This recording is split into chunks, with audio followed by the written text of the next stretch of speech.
بسم الله الرحمن الرحيم وما أمروا إلا ليعبدوا الله مخلصين له الدين حنفاء ويقيموا الصلاة ويؤتوا الزكاة وذلك دين القيمة. آپ صلی اللہ علیہ وسلم نے فرمایا یخطفون باولہم وآخرہم ثم یبعثون علی نیاتہم. آپ نے کہا کہ عائشہ جب وہ زلزلہ آئے گا اس فوج کے ساتھ اس علاقے کے سارے لوگ اچھے ہوں برے ہوں سب زمین میں دبا دیے جائیں گے. یہ اور وعدے کے انجام کے اعتبار سے جن کی نیتیں درست رہیں، جن کی نیتوں میں اخلاص رہا، جن کے ارادے نیک رہے، جو دین اللہ اور اس کے رسول کے خیر خواہ رہے، ان کا حشر ان کی نیتوں کے مطابق ہوگا، ان کے ارادوں کے مطابق ہوگا. وہ صالحین کے ساتھ اٹھائے جائیں گے، وہ شہداء کے ساتھ اٹھائے جائیں گے، وہ مومنوں کے ساتھ اٹھائے جائیں گے. تو دیکھیے مومن اپنے دل میں جو ارادے رکھتا ہے، جو تمنائیں رکھتا ہے، جو آرزویں رکھتا ہے، نیک ارادے اور نیک خیالات، یہ خود اس کے حسن انجام کا بہت بڑا سبب ہے. نبی کریم صلی اللہ علیہ وسلم نے اصلاح نیت کی ابتدا ہمیں بتائی ہے کہ ایک انسان ہے کہ عمل ہی نہ کرے، ایک انسان ہے کہ عمل ہی نہ کرے. شاید تو اس کا گناہ اتنا زیادہ نہیں کہ جتنا ایک انسان عمل کرتا ہے مگر ریاکاری کے ساتھ. دو انسان ایک عمل ہی نہیں کر رہا ہے، صدقہ ہی نہیں دے رہا. ایک شخص صدقہ دے رہا ہے مگر ریاکاری کے ساتھ دے رہا ہے. دونوں میں کون بہتر ہے؟ جو صدقہ ہی نہیں کرا وہ بہتر ہے. دونوں مجرم ہیں، دونوں گنہگاروں میں تھوڑی دیر کے لیے، لیکن جس نے صدقہ کیا اور ریاکاری اور دکھاوے کے جذبے سے کیا اس کا جرم بہت بڑا ہو جائے گا. آپ نے مشہور حدیث سنی تھی، اشخاص شہید عالم مالدار لایا جائے گا اور ہر ایک سے پوچھا جائے گا. وہ کہنے کے لیے کہیں گے اللہ میں نے جو ہے تیرے لیے قرآن مجید پڑھا، وہ کہے گا میں نے تیرے راستے میں صدقہ کیا، وہ کہے گا میں نے تیرے راستے میں جو بہادری کے جوہر دکھائے.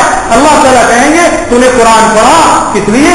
میری خوشنودی حاصل کرنے کے لیے نہیں، اس لیے قرآن پڑھا کہ لوگ تیری تعریف کریں اور قاضی کہیں القاب کے نوازے. تو نے جہاد ضرور کیا، شہادت ضرور پائی، مگر تیری نیت یہ تھی کہ لوگ تیری بہادری کی تعریف کریں. اور مالدار سے کہا جائے تو نے صدقہ ضرور کیا مگر تیری نیت یہ تھی کہ تیری سخاوت کے چلتے ہو اور لوگ تجھے تیری تعریف کریں گے کتنا فیاض ہے، کتنا سخی ہے.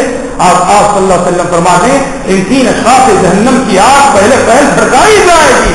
تو دیکھیے یہ لوگ اگر طرح سے عمل ہی نہ کرتے تو شاید گناہ اتنا بڑا نہ ہوتا جتنا بڑا کہ عمل کر کے ریاکاری کی وجہ سے ہو گیا. تو محترم بھائیوں، اصلاح نیت بہت بڑی چیز ہے. انسان اگر اپنی نیت کو درست کر لے، اپنی نیت کی اصلاح کر لے تو عمل کیے بغیر بھی عمل کا درست ہوا پائے گا. تو سنن ترمذی جامع ترمذی کی حدیث ہے، آپ نے فرمایا کہ ایک شخص ایک مالدار کو دیکھتا ہے، ایک مالدار کو دیکھتا ہے کہ غریب ہے، مالدار کو دیکھتا ہے وہ اللہ کے راستے میں بے دریغ خرچ کر رہا ہے، خوب لٹا رہا ہے، غریبوں یتیموں بیواؤں مسکینوں کو دے رہا ہے، مسجدیں بنا رہا ہے، مدرسے بنا رہا ہے. یہ غریب، یہ فقیر جو مال کی دولت سے محروم ہے، اس مالدار کو دیکھ کے تمنا کرتا ہے، خواہش کرتا ہے کاش کہ یہ دولت مجھے بھی ملی ہوتی، میں بھی جو ہے اسی طرح سے صدقہ کرتا، میں بھی اسی طرح سے یتیموں کی کفالت کرتا، میں بھی اسی طرح سے غریب رشتہ داروں میں تقسیم کرتا جس طرح یہ مالدار کر رہا ہے. آپ صلی اللہ علیہ وسلم فرماتے ہیں یہ غریب محض یہ سوچنے کی وجہ سے، یہ نیت کرنے کی وجہ سے اس عظیم ثواب سے نوازا جائے گا جو عظیم ثواب کی یہ مالدار پیسہ خرچ کر کے کما رہا ہے. ایک عالم ایک علم والا ہے، ایک بے علم اس کو دیکھ کے یہ تمنا کرتا ہے کہ کتنی خدمت یہ کر رہا ہے، کتنا فائدہ اس سے ہو رہا ہے، کاش ایسا علم مجھے بھی ملتا کہ میں بھی اسی طرح سے دین کی خدمت کرتا. نبی کریم صلی اللہ علیہ وسلم فرماتے ہیں محض اس طرح سے سوچنے اور اس طرح کا ارادہ کرنے اور اس طرح کی نیت کرنے کی وجہ سے اللہ تبارک و تعالیٰ اس عظیم ثواب سے ایک نادان کو نوازیں گے کہ جس کے پاس علم نہیں وہ ارادہ رکھتا ہے. اس لیے مومن کی نیت ایک مستقل نیکی ہے، نیتوں کا محاسبہ اور جائزہ کرتے رہنا چاہیے. ہاں شریعت نے بات ضرور بتائی ہے کہ انسان عمل کرتا ہے اللہ کی خاطر کرتا ہے، اللہ کی خاطر کرتا ہے، اللہ کی خوشنودی حاصل کرنے کے لیے کرتا ہے، جنت کے حصول کے لیے کرتا ہے، لیکن اس عمل کی وجہ سے لوگوں میں مشہور ہو جاتا ہے، لوگ اس کی تعریف کرنے لگتے ہیں، ہر جگہ اس کے چرچے ہو رہے ہیں. حالانکہ اس کی اپنی نیت نہیں ہے تعریف کمانے کی، اس کی اپنی نیت نہیں ہے دکھاوے کی، یہ تو خالصۃ لوجہ اللہ کر رہا ہے، مگر لوگ اس کی نیکی، اس کی صالحیت، اس کے تقوی کی بنا اس کی تعریفیں کرتے ہیں. نبی کریم صلی اللہ علیہ وسلم فرماتے ہیں کہ اس سے مومن کو پریشان ہونے کی ضرورت نہیں، یہ مومن کی عظیم خوشخبری ہے۔ آپ حضرت ابراہیم علیہ السلام نے دعا کی تھی، حضرت ابراہیم علیہ السلام کی جو دعائیں سورۃ الشعراء 19ویں پارے میں قرآن مجید نے نقل کی ہے، ان میں سے ایک دعا یہ بھی ہے وَاجْعَلْ لِي لِسَانَ صِدْقٍ فِي الْآخِرِينَ۔ یہ پیغمبر یہ دعا کرے پروردگارا آنے والی نسلوں میں میرا نام نیک رکھ دے، میرا ذکر خیر رکھ دے۔ اس سے معلوم ہوتا ہے کہ اخلاص کے ساتھ ساتھ اللہ کی خوشنودی اور اللہ کی رضامندی کے اصول کے ساتھ اگر بندے کو نام نیک ملتا ہے، شہرت ملتی ہے، تو یہ چیز انشاءاللہ اس کے اخلاص کو اس کی نیت اخلاص نیت کے منافی نہیں ہے۔ ایک صحابی نے آ کر نبی کریم صلی اللہ علیہ وسلم سے عرض کیا تھا، کہا کہ اللہ کے نبی میں ایک نیکی کرتا ہوں، میں نیک کام کرتا ہوں اور میری نیت ہرگز شہرت، ناموری، ریاکاری، دکھاوے کی نہیں ہوتی ہے، لیکن اس کے باوجود لوگ میری تعریف کرتے ہیں، اس کے باوجود لوگ میری تعریف کرتے ہیں۔ اللہ کے نبی کیا یہ تعریف مجھے نقصان پہنچائے گی، میرے عمل کے ثواب کو کم کر دے گی؟ نبی کریم صلی اللہ علیہ وسلم نے فرمایا تلک عاجل بشرى المؤمن، تلک عاجل بشرى المؤمن، کہا کہ تم نے عمل کرتے ہوئے خلوص نیت سے کیا، اس کے باوجود اگر تمہارا ذکر خیر لوگوں میں ہو رہا ہے، لوگ تمہاری تعریفیں کر رہے ہیں، تو یہ حقیقت میں اللہ تعالیٰ کی جانب سے تمہارے لیے بشارت ہے، تمہارے لیے خوشخبری ہے۔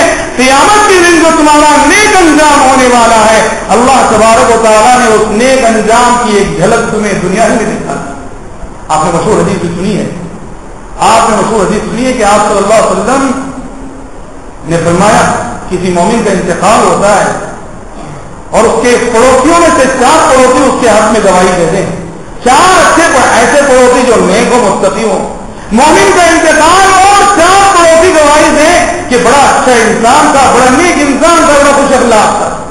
اللہ تعالیٰ کل قیامت روز فرمائیں گے ایسے انسان کے سلسلے میں کہ قد قبلت علمکم فیہ، تم نے اپنے علم کے مطابق اس کی تعریف کی، میں نے تمہارے علم کو اس کے حق میں قبول کر لیا اور اس کا انجام بھی ویسے ہی ہوگا جیسے تم تعریف کر رہے ہو۔ ہاں اس کے کچھ گناہ بھی ہیں، اس کی کچھ غلطیاں بھی ہیں جو تم نہیں جانتے، میں نے ان غلطیوں کو معاف کر دیا، میں نے ان غلطیوں کو معاف کر دیا۔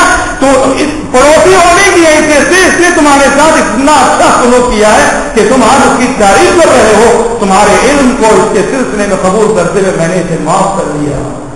تو محترم بھائیوں، ہماری شریعت نے دیکھیے ایک توازن پیش کیا ہے، ایک اعتدال رکھا ہے۔ انسان خالصتاً لوجہ عمل کرتے ہوئے اگر یہ چیز اس سے ملتی، ہاں وہ اس کو اپنی نیت کا حصہ نہ بنائے، وہ اس کا ارادہ نہ کرے، وہ اپنے عمل سے نہ چاہے، وہ تو جنت چاہے، اللہ کی خوشنودی چاہے، خود بخود یہ چیزیں مل رہی ہیں تو بہت اچھی بات ہے۔ اخلاص کی کچھ پہچان ہے، آدمی کے مخلص ہونے کی کچھ علامتیں ہوتی ہیں، اخلاص کی کچھ پہچان ہوتی ہے، جس میں بنیادی پہچان یہ ہے کہ آدمی کے مخلص ہونے کے لیے، آدمی کے خالص ہونے کے لیے کہ آدمی کے اندر حق پرستی کا جذبہ پایا جائے، آدمی کے اندر حق پرستی کا جذبہ پایا جائے، حق کی اتباع کا جذبہ پایا جائے۔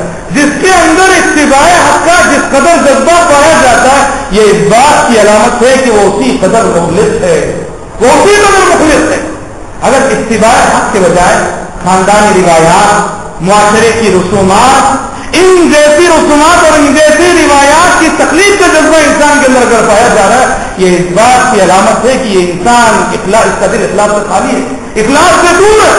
مخلص انسان کی پہلی پہچان یہ ہے کہ اس کے اندر حق کی اتباع کا جذبہ ہوتا ہے۔